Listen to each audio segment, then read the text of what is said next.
আকবার, বাংলাদেশ জামাত ইসলামী।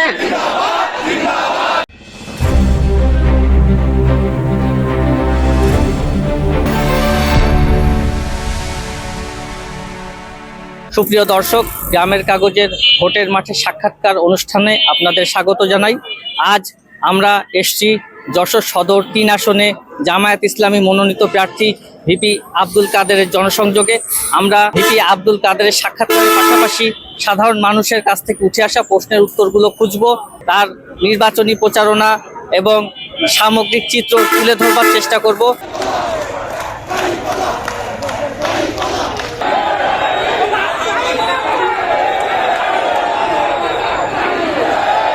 জামায়াতে ইসলামী নির্বাচনে একটি ইস্তেহার দিয়েছে, কিন্তু যশোর সদর আসনের প্রার্থী হিসেবে এই আসনের ভোটারদের জন্য আপনার প্রতিশ্রুতি বা ইস্তেহার কি? যশোর শহরের জন্য বা সদর আসনের জন্য আলাদাভাবে আমার কোনো নির্বাচনী ইশতেহার আমার ওইভাবে নাই। আমার দলের যে ইশতেহার দেওয়া হয়েছে এটাই আমাদের ইশতেহার। আর এর বাইরে আমরা যশোরের মানুষের জন্য কিছু কাজ করতে চাই। যেমন আপনি জানেন যে দীর্ঘদিন যাবৎ যশোর সন্ত্রাসের শহর হিসেবে পরিচিত ছিল। আমরা যশোরকে সন্ত্রাস মুক্ত করতে চাই। তারপরে যশোর আমাদের একটা সীমান্তবর্তী শহর। সীমান্তবর্তী শহর হওয়ার কারণে এখানে কিন্তু মাদক ব্যবসা খুব জমজমাট, মাদকের হাব বলা যায় যশোরকে। আমরা চেষ্টা করব যশোর শহরকে এই মাদকের থাবা থেকে মুক্ত করতে। যদি নির্বাচিত হন, তো আপনি যদি 3 মাস বা 6 মাসের জন্য সবচেয়ে গুরুত্বপূর্ণ যে সমস্যাটি মোকাবেলায় সবচেয়ে অগ্রাধিকার দেবেন, এরকম যদি 1টি বা 2টি সমস্যাকে চিহ্নিত করতে বলি? এটা যদি বলেন তাহলে সর্বপ্রথম আমি যেটা চেষ্টা করব যশোরকে সন্ত্রাস মুক্ত করা এবং যশোরের আইন শৃঙ্খলা পরিস্থিতির উন্নয়ন করা। এটা একটা আমার প্রথম প্রায়োরিটি থাকবে। সেকেন্ড হচ্ছে যশোরের যানজট, এটা প্রকট সমস্যা। আমরা যানজট নিরসনের জন্য আমরা ভূমিকা নেব ইনশাআল্লাহ। যেহেতু আজ প্রচারণার শেষ দিন, জি, দীর্ঘদিন প্রচারণা চালিয়েছেন, জি। মানুষের মধ্যে নিশ্চয়ই এক ধরনের উচ্ছ্বাস দেখেছেন, তো সার্বিক পরিস্থিতিটা একটু বলবেন? আপনি জানেন যে আমাদের দেশের মানুষ বিগত প্রায় 20 বছর যাবৎ নিরপেক্ষভাবে নির্বিঘ্নে ভোট দিতে পারে নাই। ইভেন 2008 সালের বা শেষের যে নির্বাচনটা হলো, সেই নির্বাচনেও কিন্তু মানুষ সঠিকভাবে ভোট দিতে পারে নাই। এর পরবর্তীকালে তো পারেই নাই, যে কারণে এবারে নির্বাচনকে মানুষ এটা একটা উৎসবের আমেজ নিয়ে বিবেচনা করছে। মনে হচ্ছে যেন ঈদের ভাব চলে আসছে মানুষের মধ্যে। জনগণ এবার চাচ্ছে তাদের পছন্দ মতো প্রার্থী নির্বাচিত করবে এবং সব শ্রেণী পেশার মানুষ, সকল বয়সের মানুষ, তারা সবাই এবার যশোরের মানুষদের মধ্যে যে সাড়া জেগেছে, তাতে আমরা দেখতে পাচ্ছি যে ব্যাপকভাবে মানুষ ভোট কেন্দ্রে যাবে এবং নির্বাচনে অংশগ্রহণ করবে। একটি আলোচনা আছে ভোট কেন্দ্র দখল বা মানে ভোট কেন্দ্রে বিশৃঙ্খলা সৃষ্টির একটি প্রচারণা বা এরকম একটি আশঙ্কার জায়গা আছে। সেই জায়গা থেকে আপনার দল বা আপনি কোন ধরনের প্রস্তুতি নিয়েছেন? দেখুন, নির্বাচনের মাঠকে সঠিক রাখা, আইন শৃঙ্খলা পরিস্থিতি নিয়ন্ত্রণ করা, লেভেল প্লেইং ফিল্ড তৈরি করা, এটা সরকারের দায়িত্ব। সরকারের নির্বাচন কমিশন আছে, আইন শৃঙ্খলা বাহিনী আছে, তারাই এগুলো দেখবে। আর আমরা আমাদের দলীয় কর্মীদের নির্দেশনা দিয়েছি যে কোনো ধরনের বিশৃঙ্খলা সৃষ্টি আমরা করব না। কেউ যাতে বিশৃঙ্খলা সৃষ্টি করতে না পারে সে ব্যাপারে আমরা আমাদের দলীয় কর্মীরা আমরা সতর্ক থাকব। তবে আমরা কোনো সংঘর্ষে জড়াবো না। আমরা আইন শৃঙ্খলা বাহিনীকে ডাকবো, আইন শৃঙ্খলা বাহিনী নিয়ন্ত্রণ করবে, তারা দায়িত্ব নেবে। ইলেকশন ইঞ্জিনিয়ারিং এর কোনো আশঙ্কা আপনাদের আছে? হ্যাঁ, আমরা ইলেকশন ইঞ্জিনিয়ারিং এই শব্দটার সাথে ইতিপূর্বে পরিচিত ছিলাম না। 2008 সাল থেকে আমরা এই শব্দটার সাথে মূলত পরিচিত হয়েছি এবং বিগত যে নির্বাচনগুলো হয়েছে সবগুলো নির্বাচনে নতুন নতুন ইঞ্জিনিয়ারিং হয়েছে। তো সেই জন্য আমরা এটা আশঙ্কা করি এবারের নির্বাচনে হয়তো বা নতুন কোন ইঞ্জিনিয়ারিং হতে পারে। তো আমরা কোনো ধরনের ইঞ্জিনিয়ারিং এ আমরা বিশ্বাসী নই। আমরা ইলেকশন ইঞ্জিনিয়ারিং করতে চাই না। অন্য কেউ করুক সেটাও আমরা পছন্দ করি না, সেটাও আমরা চাই না। এবং আমাদের পক্ষ থেকে যে কোনো ধরনের ইলেকশন ইঞ্জিনিয়ারিং কেউ যদি করতে চায়, আমরা আমাদের জ্ঞান বুদ্ধি দিয়ে আমরা সেগুলোকে যাতে প্রতিহত করা যায় সে প্রচেষ্টা নেব ইনশাআল্লাহ। অন্যান্য দলগুলো ডিজিটালি প্রচারণা চালাচ্ছে, আপনার দলও চালাচ্ছে, তো ডিজিটালি প্রচারণায় কি ধরনের সাড়া পাচ্ছেন? হ্যাঁ, আপনি জানেন এখন মিডিয়ার যুগ, আর বিশেষ করে সোশ্যাল মিডিয়া। সোশ্যাল মিডিয়া এখন বিশেষ করে আমাদের যুব সমাজকে সাংঘাতিকভাবে প্রভাবিত করছে এবং আজকের এই বাংলাদেশে যে ভোটার আছে তার মধ্যে প্রায় 4 কোটির অধিক ভোটার আছে যারা যুবক বা তরুণ।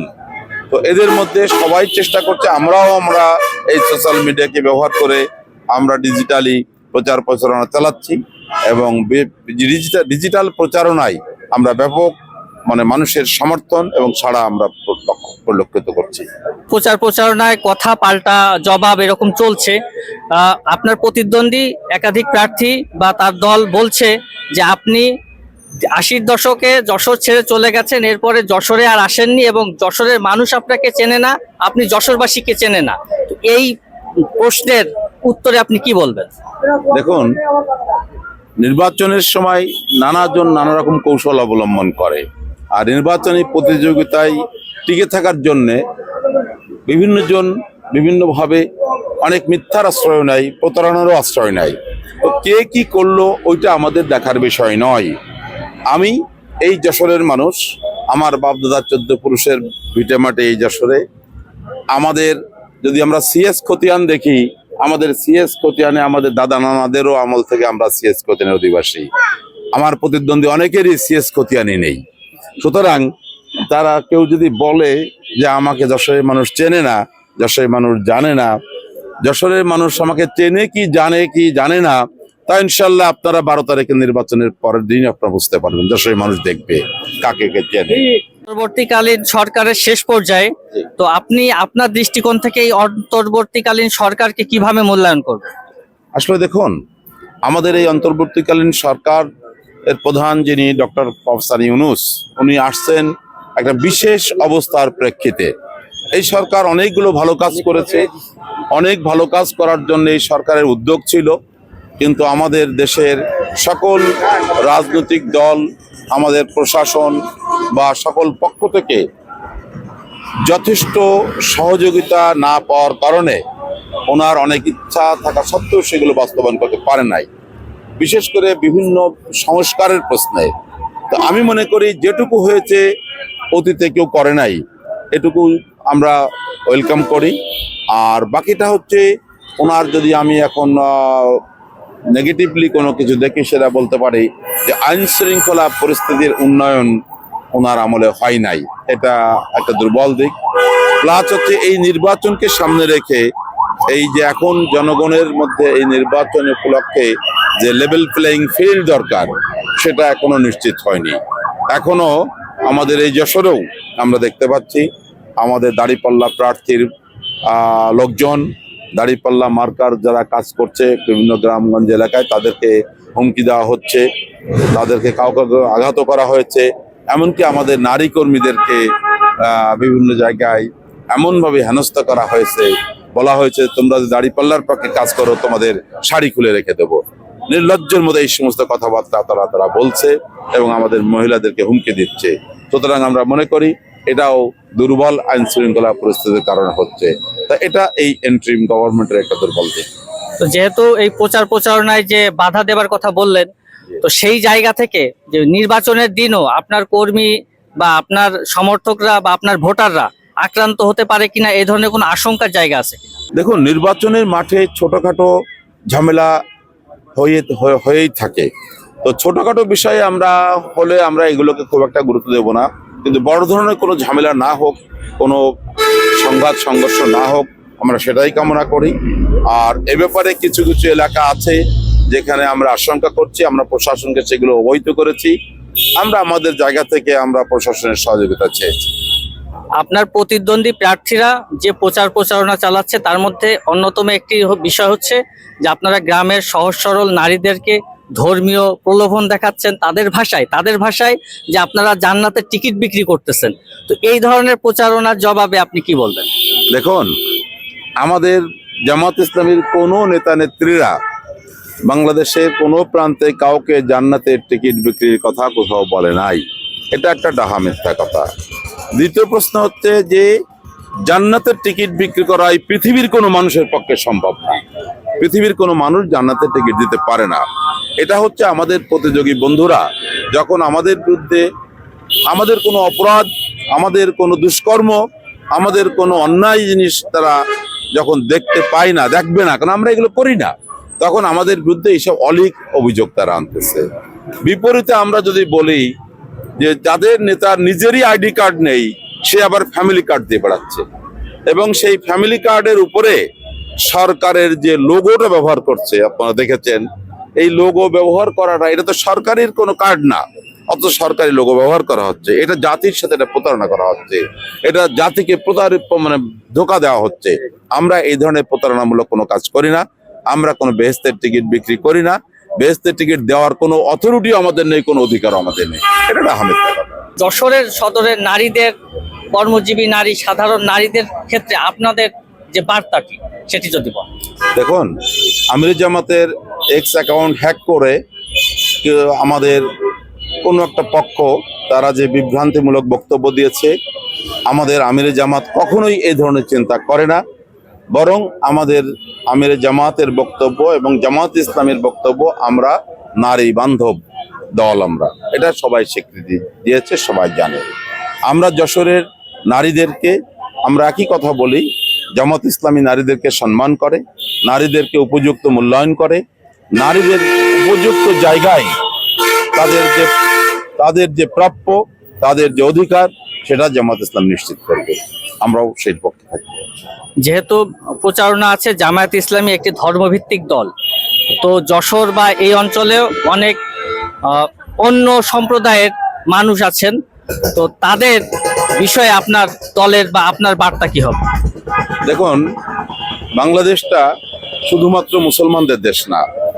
আমাদের এই 56,000 বর্গমাইল এলাকার মধ্যে যারাই বসবাস করবে, সে যে ধর্মের মানুষ হোক, যে মতের মানুষ হোক, যে দর্শনের মানুষ হোক, সবাই বাংলাদেশের নাগরিক। আমরা সব নাগরিককে সমানভাবে দেখতে চাই।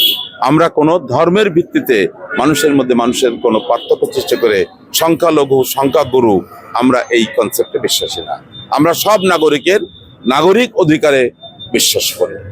করে ধরেন মাজার সংস্কৃতি বা যারা বাউল গান গায়, মারফতি চর্চা করে, এরা অনেক জায়গায় আক্রান্ত হয়েছে। তো আপনারা ক্ষমতায় গেলে তাদের ব্যাপারে আপনাদের ভাবনাটা কি হবে? দেখুন, ইসলাম সার্বজনীন একটা ধর্ম। ইসলাম কিন্তু শুধু মুসলমানদের জন্য না, ইসলামের আগমন হয়েছে সব মানুষের জন্য। আল্লাহর কুরআনও সব মানুষের জন্য, সব মানুষের জন্য, শুধু মুসলমানদের জন্য না। সুতরাং আমরা মনে করি ইসলাম ধর্মের যে বিধানগুলো আছে, সেই বিধান যারা মেনে চলবে, সেই বিধানের মধ্যে যারা জীবনযাপন করবে এবং সেই বিধানের যারা বিরোধিতা করবে, এটা বিরোধিতা করার অধিকার মানুষের আছে, তার স্বাধীনতা আছে। কিন্তু সেক্ষেত্রে কেউ যদি ইসলামকে সরাসরি অবমাননা করে, জনগণ সেটাকে ভালো চোখে নেয় না। আর দলগতভাবে আমরা ইসলামের যে সংস্কৃতি, আমরা সংস্কৃতিকে সম্মান করি। নির্বাচনের পর জয় পরাজয় হবে, কেউ জিতবে কেউ হারবে, তো রেজাল্টের পরে আপনার অবস্থান কি হবে? আমি নির্বাচিত হই আর না হই, আমি জামাত ইসলামীর পক্ষ থেকে যেভাবে নির্বাচন করছি, আমি জামাত ইসলামী দলের একজন রোপণ। আমি যেভাবে জামাত ইসলামীতে ছিলাম, জামাত ইসলামীতে থাকবো। যশোরের মানুষের পাশে আমি যেভাবে আছি সেভাবেই থাকবো ইনশাআল্লাহ। এবং নির্বাচিত হলে অতিরিক্ত যে দায়িত্ব আমার উপরে আসবে একজন এমপি হিসাবে, সেই দায়িত্ব পালন করবো ইনশাআল্লাহ। ধন্যবাদ ভাই। সেটি হচ্ছে যে আপনি এমপি নির্বাচিত হলেন, তো এরপর আপনার স্বজন বা আপনার পরিবারের সদস্য বা আপনার দলীয় নেতাকর্মী কারোর বিরুদ্ধে কোনো ধরনের অনিয়ম, দুর্নীতি বা কোনো ধরনের অভিযোগ আসলে সেক্ষেত্রে আপনার অবস্থান কি হবে? দেখুন, আমাদের আমিরে জামাত ঘোষণা করেছে বাংলাদেশে হচ্ছে দুর্নীতি 1 নম্বর সমস্যা। আমরা বিশ্বাস করি, তাই আমরা দুর্নীতি 1 নম্বর সমস্যা মনে করি। আগামীতে আমি নির্বাচিত হলে আমার দলের লোকজন, আমার স্বজন বা আমি নিজে, আমরা দুর্নীতি কেউ করবো না। দুর্নীতি কেউ করলে আমরা প্রশ্রয় দেব না। এই ব্যাপারে আমাদের জিরো টলারেন্স। অনেক ধন্যবাদ ভাই। আপনাকে ধন্যবাদ।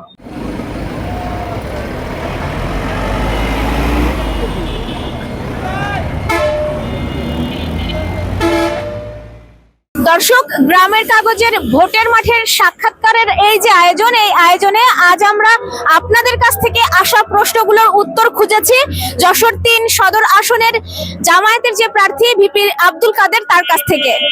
আমি স্বপ্না দেবনাথ এবং আমার সঙ্গে ছিলেন আমি মিলন রহমান। এবং আমাদের সঙ্গে ক্যামেরায় সহযোগিতা করেছেন আমাদের আরেক সহকর্মী রোহিত হোসেন রনি। আপনারা আমাদের সঙ্গে ছিলেন, সেজন্য আপনাদেরকে আরো একবার শুভেচ্ছা জানাচ্ছি এবং কৃতজ্ঞতা জানাচ্ছি। ধন্যবাদ সবাইকে।